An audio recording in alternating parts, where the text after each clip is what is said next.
দুনিয়ার এই যে গরম বা এই আগুন, জাহান্নামের আগুনের ৭০ ভাগের ১ ভাগ হচ্ছে দুনিয়ার আগুন। সুবহানাল্লাহ, চিন্তা করেন, ৭০ ভাগের ১ ভাগ, অর্থাৎ দুনিয়ার আগুনের থেকেও, দুনিয়ার গরমের থেকেও ৬৯ গুণ উত্তপ্ত হবে জাহান্নামের আগুন। আল্লাহু আকবার। আল্লাহুম্মা আজিরনি মিনান নার, আল্লাহুম্মা আজিরনি মিনান নার, আল্লাহুম্মা আজিরনি মিনান নার। নবী সাল্লাল্লাহু আলাইহি সাল্লাম বলেছেন, যে ব্যক্তি ইখলাসের সাথে অন্তর দিয়ে আল্লাহর কাছে জাহান্নামের আগুন থেকে পরিত্রাণ চাইল, আল্লাহ তাআলা তাকে জাহান্নাম থেকে মুক্তি দিবেন। দেখুন, আবু হুরায়রা রাদিয়াল্লাহু তাআলা আনহু থেকে হাদিস রয়েছে, তিনি বলেন যে গরমের প্রচন্ড উত্তপ্ততা হচ্ছে আপনার জাহান্নামের উত্তাপের একটি অংশ। যে একটু আগে বললাম ৭০ ভাগের ১ ভাগ হচ্ছে দুনিয়ার গরম।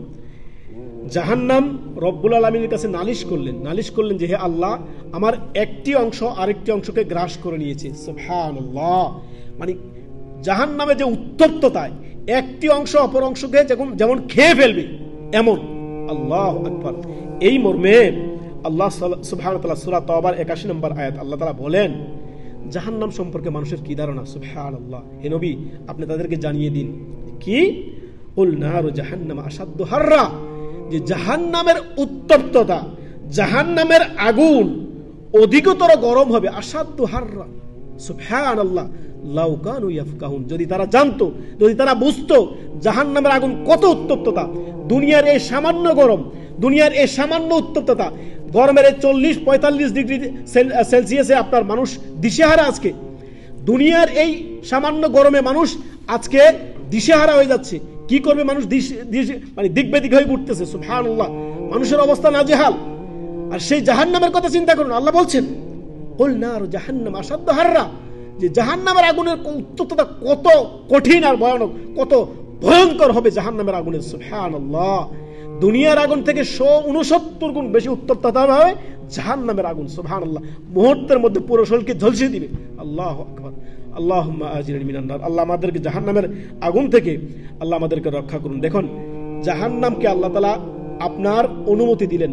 জাহান্নাম আল্লাহর কাছে নালিশ করেন, আল্লাহ, আমার একটি অংশ আরেকটি অংশকে আপনার খেয়ে ফেলতেছে, গ্রাস করে নিয়েছে আল্লাহ। তখন আল্লাহ দুটি নিঃশ্বাস ফেলার জাহান্নামকে অনুমতি দিলেন। একটি হচ্ছে গ্রীষ্মকাল, আর গ্রীষ্মকালের যে গরমের উত্তপ্ততা আপনি দেখতে পাচ্ছেন, যে গ্রীষ্মকালে আপনার এই যে প্রচন্ড গরম, এই গরমের যে এটা জাহান্নামের একটি নিঃশ্বাস বা ভাব। ৭০ ভাগের ১ ভাগ মাত্র দুনিয়ার আগুন, আর ৬৯ ভাগ এর থেকেও বেশি উত্তপ্ত হবে জাহান্নামের আগুন। আর শীতকালে যে জামহারির হচ্ছে আবার শীতের যে প্রচন্ড কনকনে শীত লাগে না, যে শীতে মানুষ কনকনে একবার, তো মানুষকে আযাব দেওয়া আল্লাহর সব থেকে দেখে ঠান্ডা। কাউকে যদি ডিপ ফ্রিজের ভিতরে রেখে দেয়, আইস হয়ে যাবে, আইস হয়ে জমে কতক্ষণ পরে মরে যাবে। চিন্তা করেন, তো শীত দ্বারা আল্লাহ চাইলে ঠান্ডা দ্বারাও জাহান্নামের শাস্তি ২ ধরনের হবে। এক তো ঠান্ডা দ্বারা মানুষকে শাস্তি দেওয়া হবে, প্রচন্ড ঠান্ডা, আর আরেকটা হচ্ছে আপনার প্রচন্ড গরম উত্তপ্ত আগুন, নার। সুবহানাল্লাহ, এই জন্য একটি বললাম জাহান্নামের এক অংশ হবে জামহারির, আর একটি হবে নার, অর্থাৎ আগুন। সুবহানাল্লাহ, আল্লাহ আমাদেরকে জাহান্নাম থেকে রক্ষা করুন।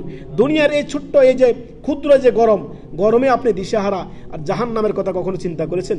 দুনিয়ার এই অল্প কিছু গরম, ৪০-৫০ ডিগ্রি আপনার গরম, মানে উত্তপ্ততায় আপনার অবস্থা নাজেহাল। আর জাহান্নামের সম্পর্কে আপনার কি ধারণা? আল্লাহু আকবার। এই জন্য আল্লাহ তাআলা বলেন সূরা তাওবার ৮১ নম্বর আয়াত আল্লাহ বলেন, কুল নারু জাহান্নাম আশাদ্দু হাররা, যে জাহান্নামের আগুন হবে, যে হে নবী আপনি জানিয়ে দিন তাদেরকে যে জাহান্নামের আগুন অধিকতর গরম, অধিকতর কি প্রচন্ড গরম, প্রজ্বলিত হবে জাহান্নামের আগুন।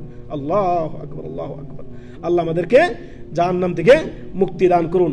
এই কথাই আল্লাহ লাউ কানু ইয়াফকাহুন, যদি তারা বুঝতো, যদি তারা অনুধাবন করতো জাহান্নামের আগুন কতই না উত্তপ্ত হবে। আল্লাহ আমাদের সকলকে বোঝার তৌফিক দান করুন, ঈমান ইসলামের দিকে আমাদেরকে ফিরে আসার তৌফিক দান করুন।